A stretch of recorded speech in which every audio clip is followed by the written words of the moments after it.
The first thing I heard was the slow, methodical beeping.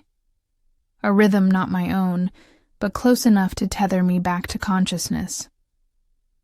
My eyes fluttered open to the harsh white ceiling of a hospital room, sterile and distant. The air smelled like bleach and something faintly floral, whatever detergent they used on the linens. My body ached in dull, angry pulses, and I felt like I had been underwater for weeks, struggling toward the surface. I reached for the call button, but my fingers brushed something else, my phone, resting on the tray beside the bed like an afterthought. The screen was cracked, smeared with fingerprints and old dust. I powered it on with trembling hands, desperate for something familiar. A voice, a name, something that would tell me the world had kept turning while I was gone. There was one notification. A voicemail. I pressed play. "Hey, Lise." My sister's voice burst through, effervescent and sunlit. "We're finally here. New Zealand is even better than we imagined. You should see this view. Anyway, don't call us while we're happy, okay? You'll love it here when you visit. Kisses." The message ended in laughter, her carefree tone like glass scraping against bone. I listened to it again. This time, slower. Not a single mention of me. Not even a question about where I was, if I was okay. No call from my mother. No check-in from my father. No one had come. A nurse entered quietly, a clipboard tucked against her chest. She was kind, soft-spoken with warm eyes. I asked, my voice hoarse, "How long have I been here?" She glanced at the chart. 10 days. You were unconscious for most of it. 10 days. 10 days in a trauma ward and not a single familiar face. She offered me a sympathetic smile I didn't know how to respond to. I nodded, grateful for her presence even if I hated the answers she gave me. When she left, I stared at the white wall across from me, blank, like someone had wiped the board of my life clean. I had done everything right. I was the responsible one, the daughter who stayed, the one who paid half the mortgage when Dad lost his job, who came running when Mom's blood pressure spiked, who drove Amelie to her exams and talked her down from panic attacks at 2 a.m., and still, they left. No emergency flight delay. No panic at my bedside. Just a voicemail from paradise, like I had never existed. I pulled the blanket tighter around my shoulders. It was thin, not meant for warmth, just coverage. I wanted to scream, but there was no one to scream at. Was this how people disappeared? I opened my text messages, scrolled, nothing. I checked my email, spam and promotional newsletters. I dialed my parents' number. It went straight to voicemail. "We're sorry, this number is currently unavailable. Please try again later." I dropped the phone on the blanket. The motion hurt, my ribs reminding me of the crash, but I didn't care.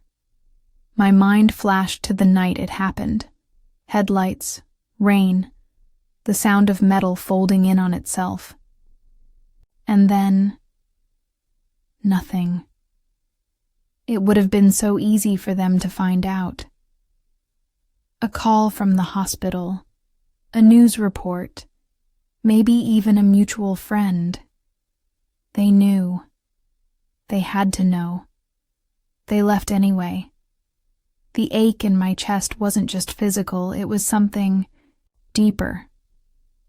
A realization that sliced clean through me. I had mistaken duty for love. My life, meticulously built around their needs, their fears, their dreams, It hadn't tethered them to me. It had only made it easier to cut the cord. I replayed. Amelie's voicemail, the brightness in her voice, the dismissive laugh. Don't call us while we're happy. I closed my eyes. They were happy without me. And somewhere beneath the numbness and confusion, something sharp began to form, an understanding I hadn't wanted to face. I had never been the center of their love, only the scaffolding. Useful, replaceable, forgotten. My throat burned. I didn't cry. Not yet. It was worse than crying, this hollow, echoing space inside me, like someone had scooped out the parts that once held meaning. The nurse returned later with broth and pain meds. She asked if I wanted to call someone. I shook my head. There's no one, I whispered. That night, I lay in the hospital bed, the voicemail playing once more, low in the dark. As the laughter faded, I spoke into the stillness. They knew. They left anyway. I was 8 the first time I carried a week's worth of groceries up the stairs, because my father had thrown out his back. I remember the paper bags digging into my wrists, the strain in my little arms, and the pride that bloomed in my chest, when he looked at me and said, "That's my girl, strong as an ox." That sentence clung to me like a second skin. I learned early what my role would be in our family. I was the strong one, the reliable one, the daughter who didn't flinch under pressure or ask for much. While other children were taught how to play, I was taught how to anticipate needs, moods, shortcomings. When my mother got her diagnosis, at 52 and needed surgery, I postponed college. Just for a semester, I said, as if I believed that. I took a job at a nearby accounting firm and another waitressing at night. I slept in 3-hour shifts.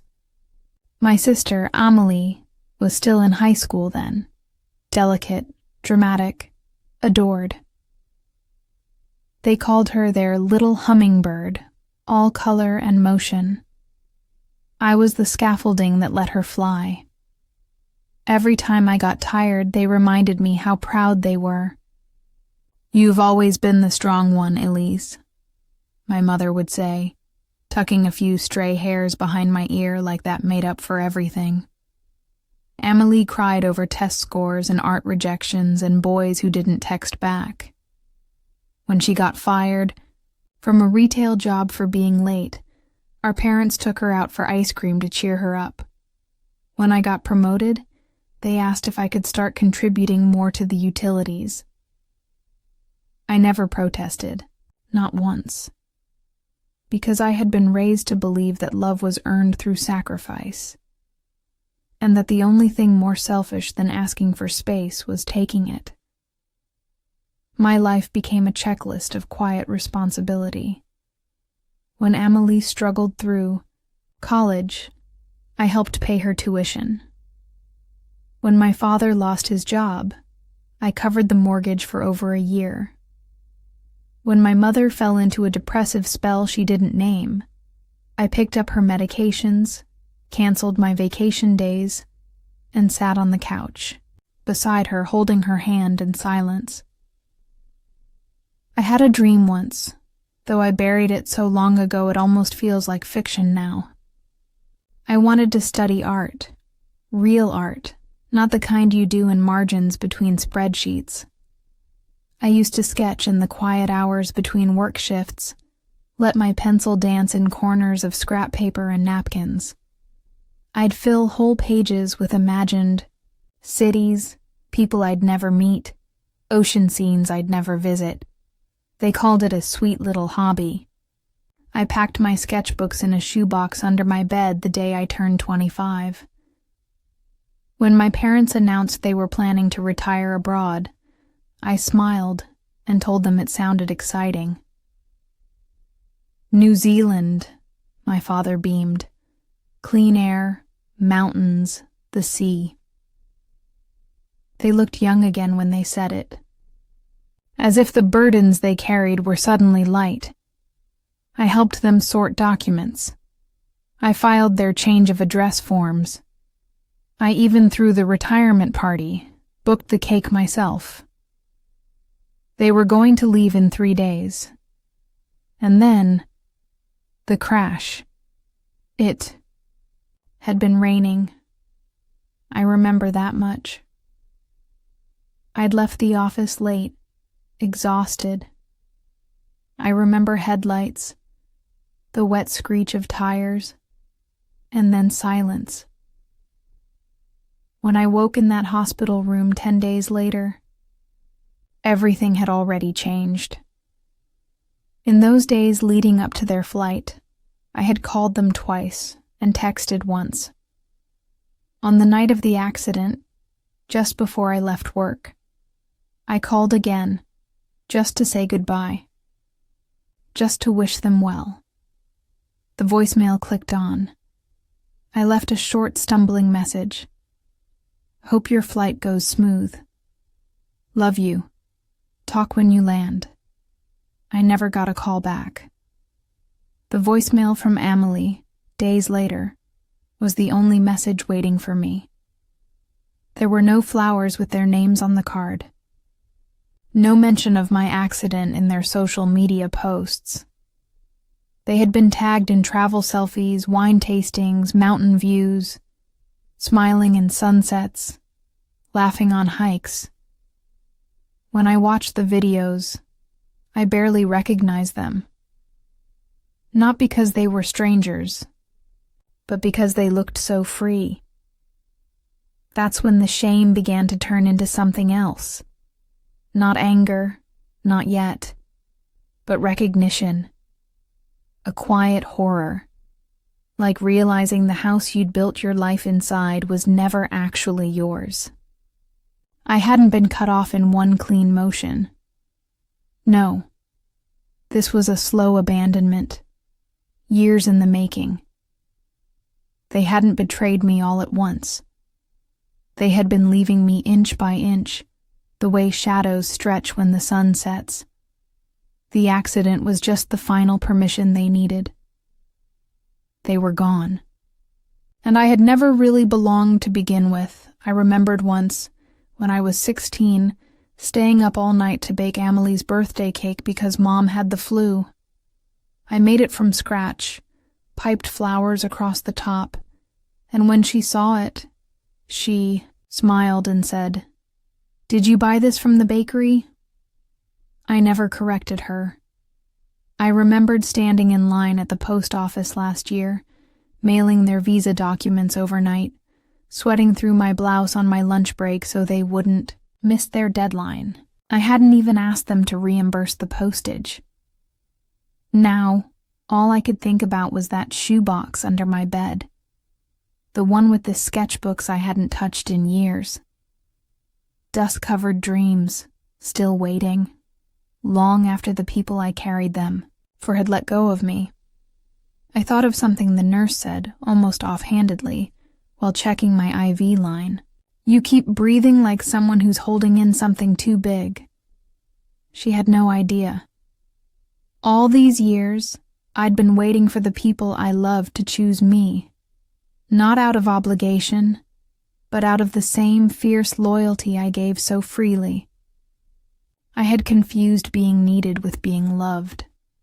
And now, with no one needing me, I was just here.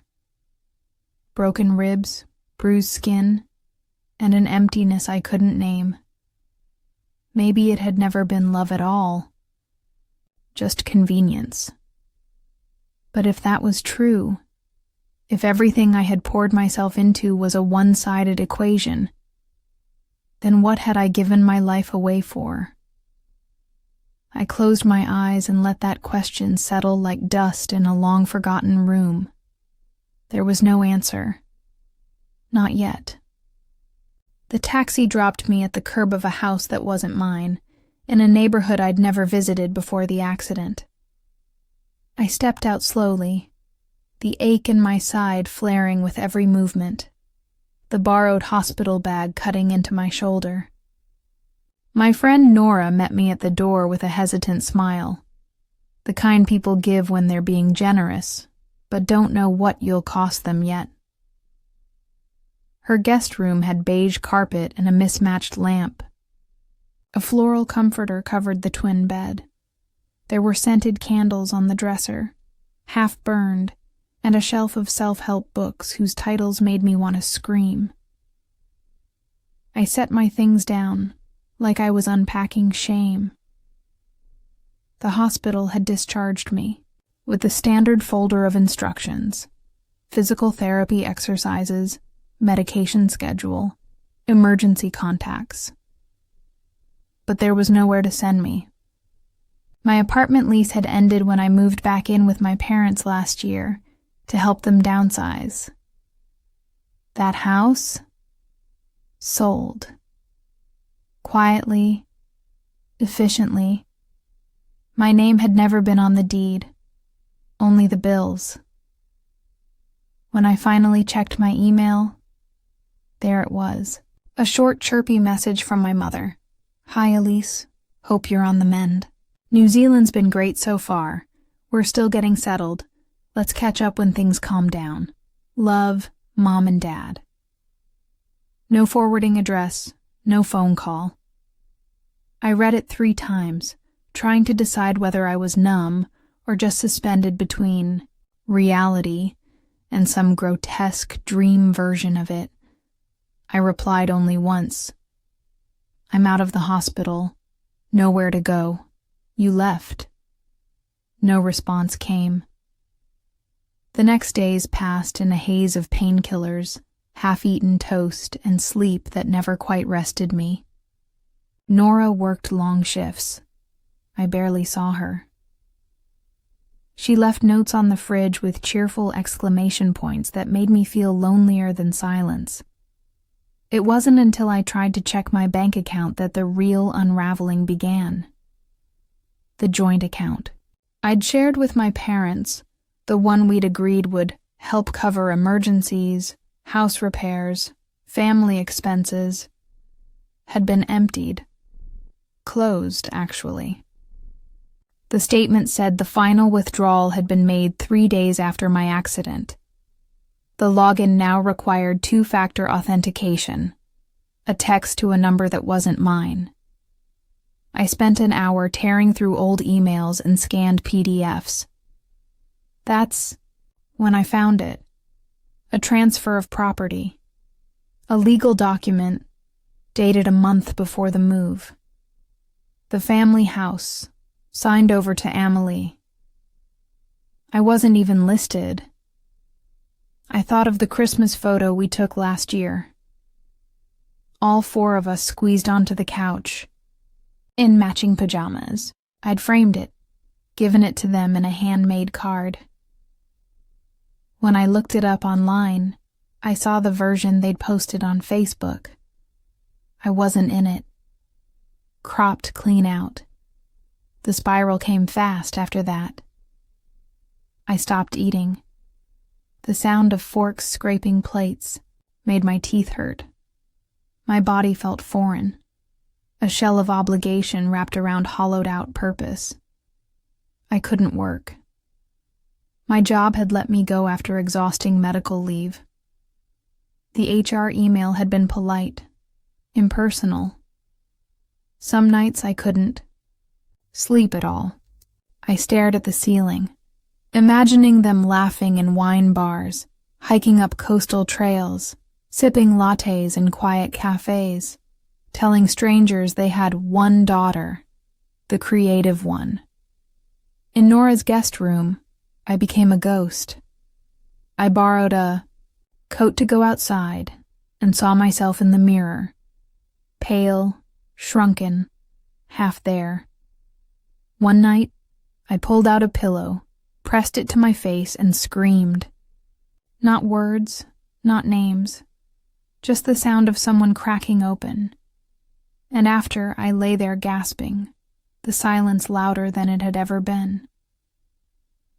I found my old journal in the bottom of my bag. A gift from Emily once. One of those pretty hardbound types, with a floral cover and gold ribbon. I'd never written in it. At first, I just scribbled rage, pages of it, words I never said aloud, accusations, confessions, what it felt like to be erased. Then it shifted. I started writing memories. Not the polished kind we offer at family dinners, but the ones I'd buried under years of survival. Like the time I stayed home from prom because Mom had a migraine, and Amelie cried because her curls wouldn't stay in place. Or the birthday. They forgot entirely. Mine, not hers. Or the Christmas when I gave them all handmade gifts, and they teased me for being too sentimental. Each memory felt like a missing puzzle piece slipping into place. This wasn't sudden. They hadn't abandoned me after the crash. They had been preparing to let me go long before the impact. The accident just saved them from having to say it aloud. I wasn't a daughter. I was a function, a caregiver, an extra limb to help them reach their dreams. I had traded my art, my time, my youth for a kind of invisible servitude, and now I was free. Not safe, not healed, not okay, but free in a way I'd never been. I started planning. Slowly.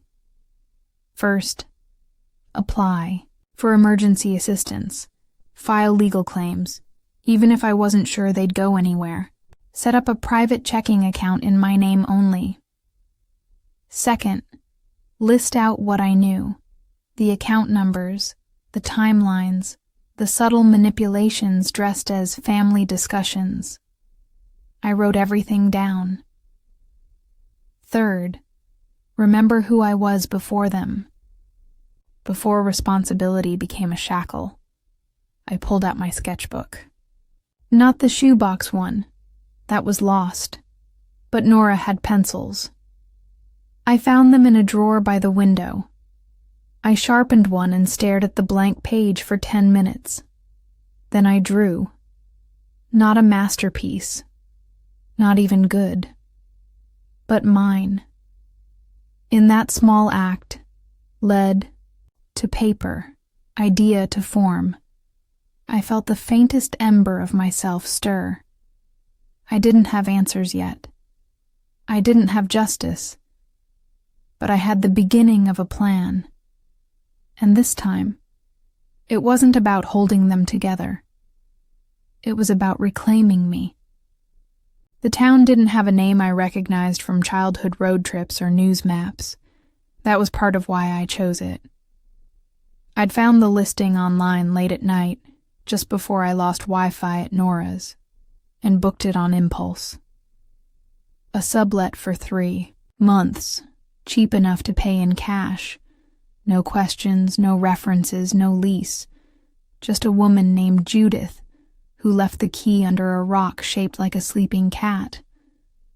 The house had a chipped blue door and peeling shutters.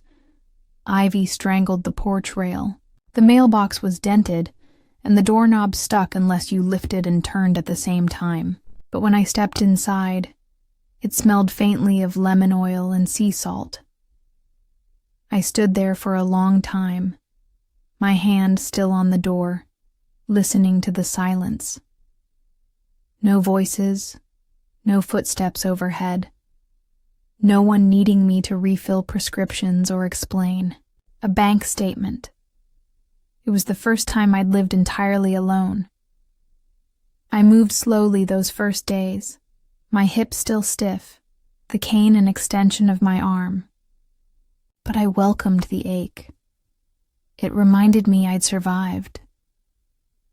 Each morning, I walked to the water.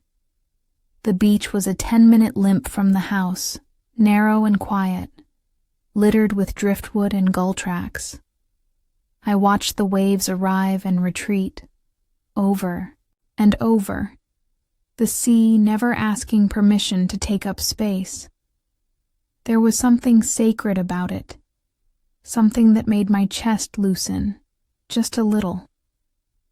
I set up a corner in the house with a folding table and a cracked easel left in the closet. I painted with cheap acrylics at first, the kind meant for kids, but the color was enough. I didn't care about technique. I just needed red again. Blue, yellow.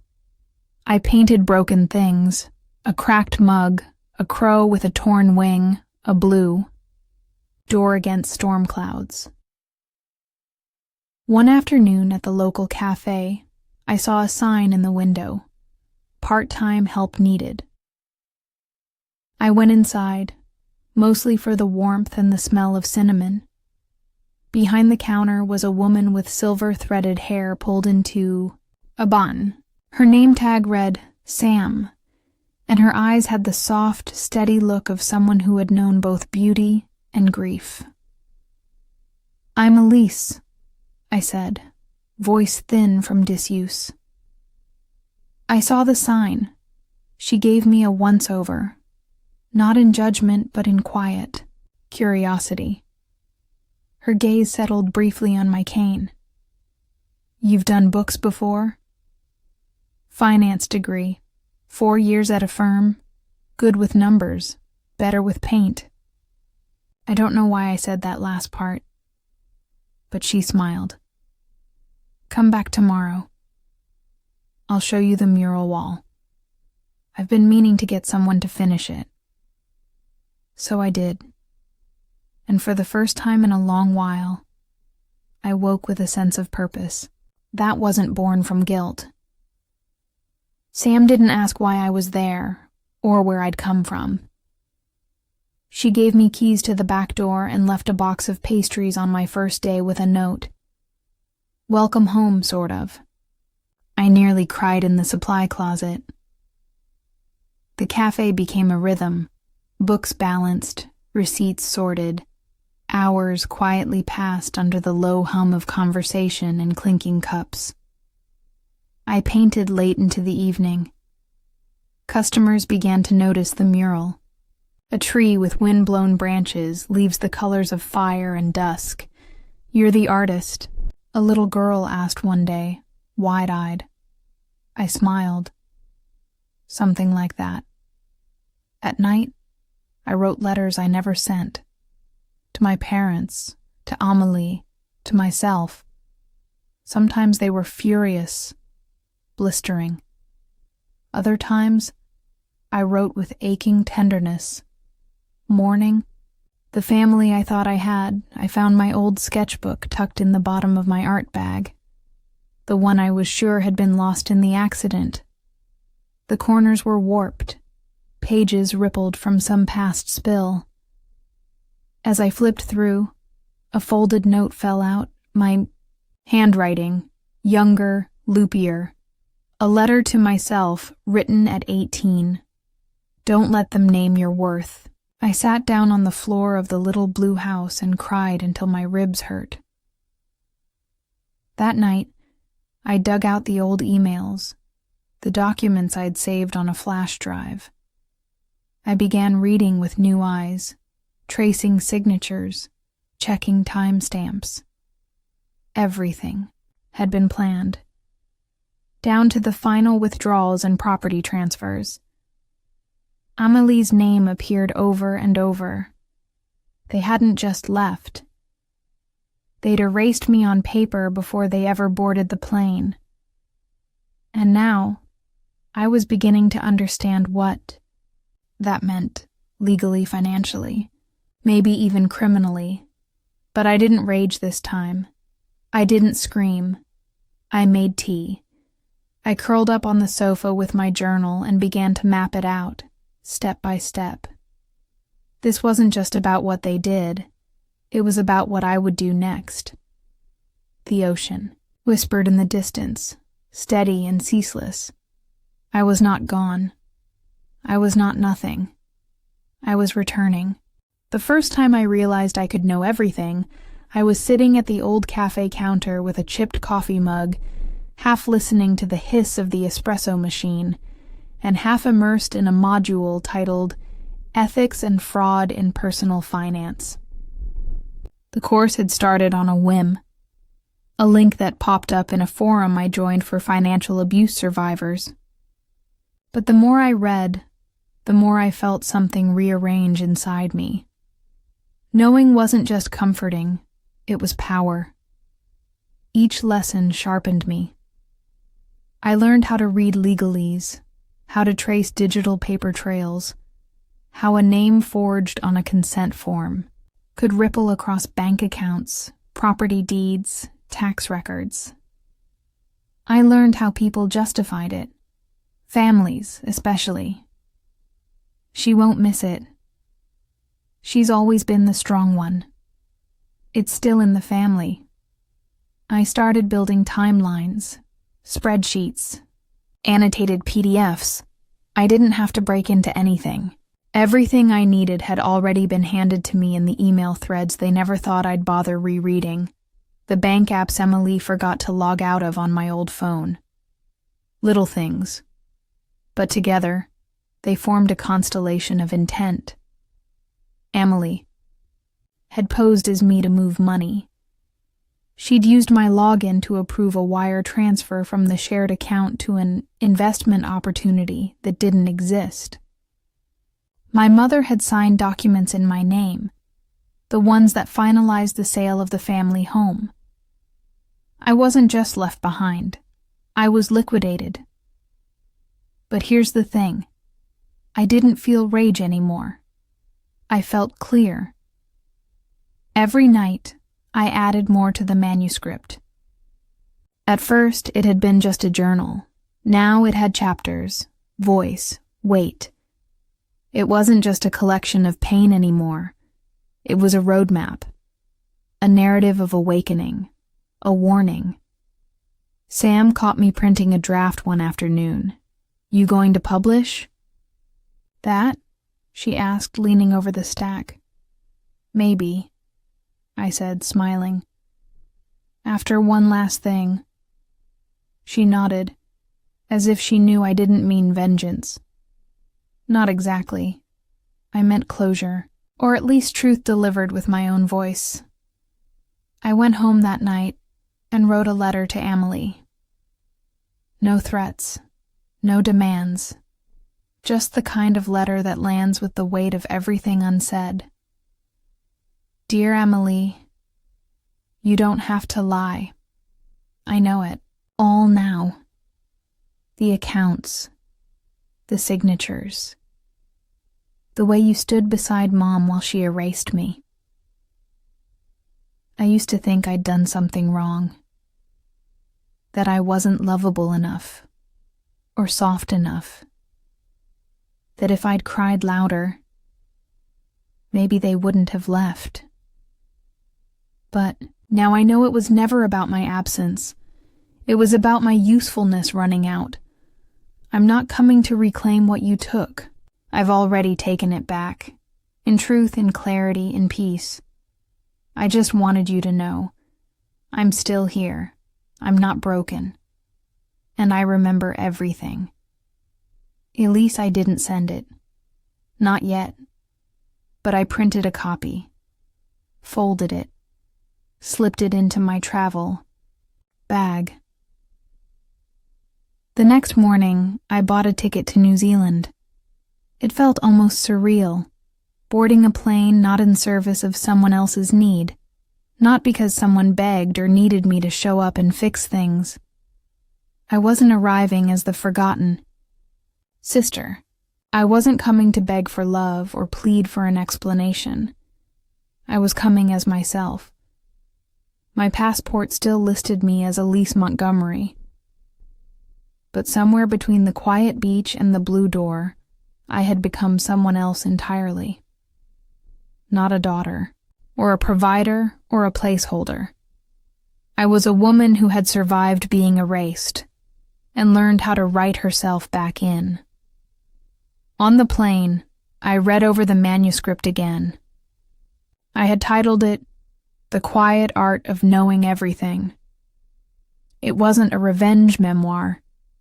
It was about the kind of theft no one talks about, the slow stealing of a self, one expectation, one silenced dream, one signed check at a time. I had footnotes, screenshots, transcripts. But more than that, I had voice. And voice, I had learned, is the one thing no one can steal without your permission. Outside the plane window, the clouds folded like pages waiting to be turned. By the time I landed, I didn't want an apology. I didn't even want guilt. I wanted to be seen, and I wanted to make sure they could never pretend I hadn't existed. I stepped into the arrival hall with nothing but a carry-on, a folded letter, and the full weight of my knowing. And that, I realized, was enough. The jasmine hit her first, heavy and sweet in the sunlit air, curling over the gates of the New Zealand estate like a perfume meant to cover up rot. Elise stood at the entrance, her fingers tightening around the folder in her hand. Beyond the iron gate, the house glistened, cream stucco walls, wide glass windows, a porch strung with fairy lights like it was always preparing for celebration. This was what they traded her for. Not just land and retirement dreams, but this serenity, this staged perfection. She rang the bell. Footsteps padded softly on polished tile. Then the door opened. Amelie appeared, framed by the golden light of late afternoon. Her hair was longer. Her dress, linen and loose, matched the garden. For a moment her face bloomed with the kind of sisterly warmth Elise hadn't seen in years. Then her smile froze, faltered. "Elise?" she whispered. Elise didn't answer. She simply stepped forward and placed the folder in Amelie's hands. Behind her, their parents appeared. Their father in a crisp polo shirt, tan deepened by the island sun. Their mother wore pearls, always pearls, as if they could make everything, she said, feel elegant even when it cut. No one invited Elise inside. No one had to. She stepped across the threshold like a ghost returning to haunt what should have been hers. Not in ownership, but in decency. In recognition. "I won't stay long," she said, her voice steady. "I didn't come for revenge or forgiveness. I came because it's harder to lie to yourselves when I'm standing here." Her father was the first to break. "Elise, this isn't fair." "Isn't it?" she asked gently. "What part? The forged transfer? The house deed? The joint? Account you drained while I was in a hospital bed? That was Amelie's signature," he muttered. Elise's eyes flicked to her sister. "I know. I've seen the records, and I know Mom signed off on it. There's a notarized copy in there." Her mother stepped forward, clutching the edge of her sweater. "You were always so strong, Elise. We didn't think you needed us in the same way." "No," Elise said. "You made sure I had to be." She turned her gaze on Amelie. "You were the golden one, the dreamer, and I was the one who stayed behind. I held everything up so you could all float. And when I couldn't hold it anymore, when I broke, what did you do?" Amelie's lips parted, but no words came. Just a slow flush of shame creeping up her neck. "You left," Elise said, "and you told me not to call while you were happy." Her voice didn't rise. It didn't need to. There was a kind of devastation in its steadiness, the clarity of a woman who no longer needed to be heard to know her own truth. "I'm not here to sue you," Elise continued. "I'm not even here to make you sorry. I just needed to see the place you built with the parts you stole. I needed to stand in front of you and let you see what you tried to bury still breathing." Silence settled in the marble-floored foyer, the weight of it pressed down harder than any raised voice could have. "I wrote a book," Elise added. "The manuscript's in there, with everything else. I'm going to publish it. Not to shame you, but because someone out there needs to know they're not crazy when their family betrays them politely." Her mother started to speak again, but Elise held up a hand. It was not aggressive. It was a closing ceremony. "I don't need your reasons," she said. "I lived through your choices." And with that, she turned. No dramatic slamming of doors, no screaming. Just footsteps, slow and sure, as Elise walked away from the house, the garden, the pearls, the performance. She walked until she reached the edge of the property, then kept walking. Down the sloping road, past wild flax and rustling palms until the ocean opened before her. The beach was deserted. The waves rolled in with the same rhythm she'd memorized back at the blue-doored house. Relentless, calm, ancient. She stood at the shoreline, letting the water lick at her feet, then reached beneath her collar. The necklace her mother had given her on her 16th birthday was thin gold, simple, elegant. Elise had worn it even in the hospital, even when no one visited, as if some part of her still clung to the myth that it meant something. She unclasped it now, held it between two fingers. "I'm done," she whispered. Then she let it drop. The necklace vanished beneath the waves, claimed by salt and tide. Not an act of vengeance, just release. Elise stood there a moment longer, wind lifting her hair, the scent of jasmine replaced by sea brine and freedom. Behind her, the house faded into the landscape. Ahead of her, the horizon shimmered with possibility. She did not look back, and for the first time in her life, she did not feel like someone's daughter, or someone's disappointment, or someone's afterthought. She just felt like herself. Alive, awake, free.